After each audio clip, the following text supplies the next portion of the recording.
through to see what's going on between Riku Kumagai and Rei Sato. I believe that these two players are on the same testing team, Corey, and this is a 75-card mirror match. Yeah, 75-card mirror match, and we're coming in at just, like turn 12 here. Both players just stocked hands.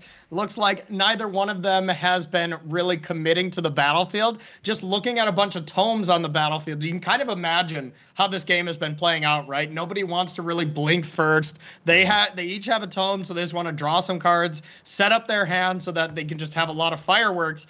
And it looks like we may be just in time for said fireworks. Well, I mean, you talked about the combo potential of this deck.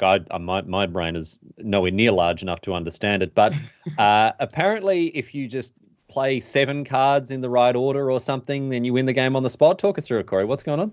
Yep, absolutely. Just need that many cards to get it going. Easy. Now the combo is Lord Drakus, Vadrock, Goldspan Dragon, Unsubstantiate, and Prismari Command with enough mana to be able to start this whole loop going. 2 Vadrocks is really the way to make it really easy to do. Then it gets a lot easier when you're casting a bunch of free cards from your graveyard. You establish a bunch of treasures, which nets you mana. Mutating onto Goldspan Dragon also gets you treasures, which nets you mana as well. And you just keep going through this. Now, with Jeskai Mutate on both sides, there's a lot of disruption that can make this not as possible, especially since we're in the post-board games. We're going to see Red Cap Melees, which is the best card against these Jeskai Mutate decks. So it's not as easy to do when there's a lot of disruption on the other side, though, right? Oh, and it sounds so easy to do otherwise, Corey. So I'm not surprised to see many people playing it. Honestly, this deck absolutely boggles my mind. I've played against it a couple of times. I have not been brave enough to try to play with it because, oh boy. But I know it's capable of some absolutely ridiculous things, and we may be seeing some of those ridiculous things here and now. Goldspan Dragon, both players you can see fully stocked hands with all sorts of threats and interactions. Unsubstantiate as a bad remand here, sending the Goldspan Dragon from whence it came. Even a bad remand's a good remand, though. Let's get real. That's one of my favorite cards of all time. You think a bad remand is a good remand?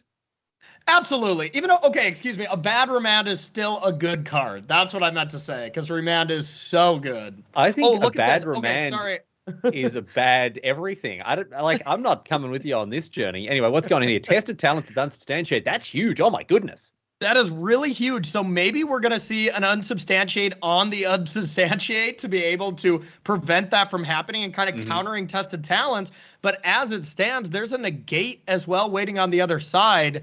This could really mean game. This could really be the game. And with look at how we're tapping mana here. We're not leaving a red mana available. There's just a blue. Oh, never mind. There is a red one in the bottom left. So Red Cap Melee can at least go for this Goldspan Dragon. But if this Goldspan Dragon hits the battlefield here, both Mutate creatures are in Riku's hand with a bunch of treasures. We could see the combo right now from Riku. Wow. I mean, after all of these remands have resolved, these unsubstantiates, these bad remands.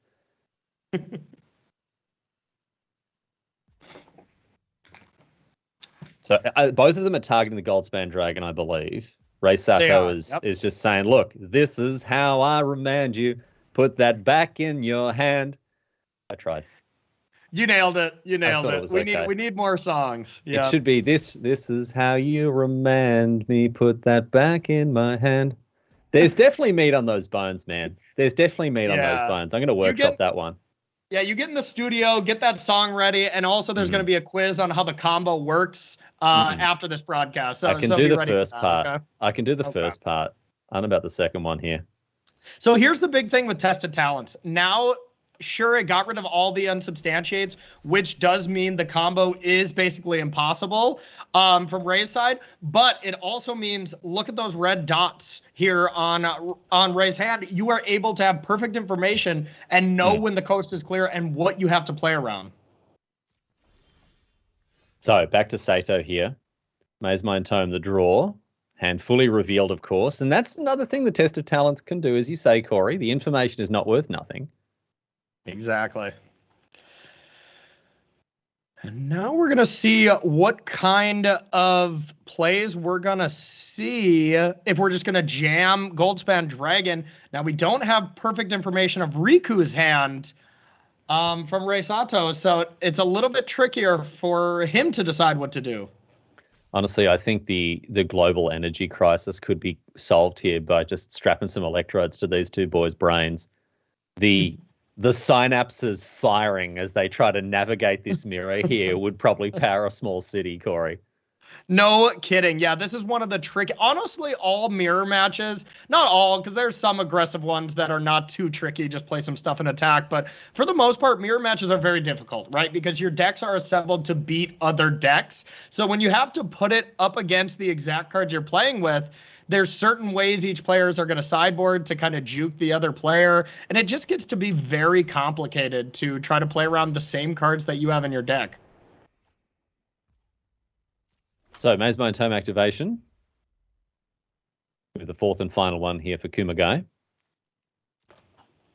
We can see Maze Mine Tome has really done a lot of work for both players here. Here's Goldspan Dragon once again. Now, there's no clean answer to it before it hits the battlefield this time, and there wasn't before. There was just bad remand. And Red Cap Melee can take it out, and probably will. But is it going to be enough, Corey? But we have that negate, so I think we're going to see the combo here from Riku. Finally, we are going to be able to see it in action, because it is, as much as this is a combo deck, this is also a very, very complicated combo deck to do on Arena. So being able to actually see it in fruition, this is the turn where we would, because we see Vadrock, we see Lord Drakus, and I'm sure we have enough in the graveyard as far as Prismari commands being cast earlier. You know, we came in midway through this game, so we're just assuming that they're there. But with how late in the game it is, I would not be too shocked to have a stocked graveyard from Riku. Let's go, baby. Yep, there you go. Have a look at it. Plenty of action in there. Rei Sato giving us a good look at what's going on. Goldspan Dragon at the moment. The treasure token is on the stack. It resolves. Vadrock also resolves, and now the mutate ability is going to flash back a Prismari command, and Corey, take the wheel.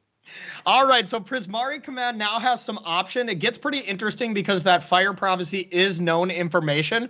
So normally you want to always just put a treasure into play and then also deal the Goldspan Dragon 2 damage. But with Fire Prophecy in here, it gets a little risky because you can just finish it off with the 3 damage. So we probably won't see the full use of mana here. Instead, we're probably just going to kill Vadrock. We're going to stock up Riku's hand with a bunch of cards like Unsubstantiate, maybe another Prismari command, and more than likely just end the turn with a bunch of gas in hand and just a much better board state than Rei Sato. All right, so not quite going off fully here, as we see Fire Prophecy going after the Goldspan Dragon here. And I guess hoping to draw another burn spell?